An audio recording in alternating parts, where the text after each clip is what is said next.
Dans cet exercice, nous avons essayé de regarder notre sac, qui représente tout ce que nous pensons être sur Terre.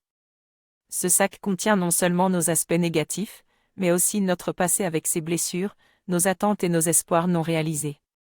Notre petit soi est rempli de difficultés et de motivations contradictoires.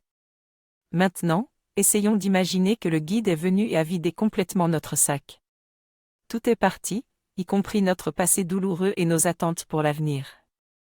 Il ne reste rien. Que ressentons-nous maintenant? Pour certains, cela peut être un sentiment de liberté et de légèreté tandis que pour d'autres, il peut y avoir une certaine panique et de la résistance à accepter ce vide. Dans tous les cas, cela nous aide à comprendre notre attachement à notre sac et à travailler sur nos émotions associées. Dans cette lecture proposée, j'ai pu découvrir une façon particulière de se défendre contre l'immensité de notre être et du Christ. Les gouttes citées dans le texte nous invitent à ne pas regarder aux dents dans le sac car en le faisant, notre regard se posera sur le péché et Dieu nous frappera de cécité.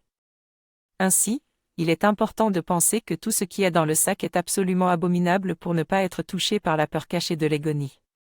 Cette peur provient de notre jugement de ce qui est dans le sac et de notre propre péché. Cependant, si nous regardons aux dents et que nous ne voyons aucun péché, nous réalisons qu'il n'y a rien à craindre.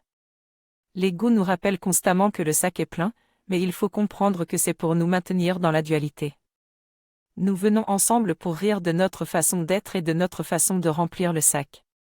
Nous avons tendance à refuser de dire que notre sac est vide car personne ne veut savoir que sans cela qui est évident.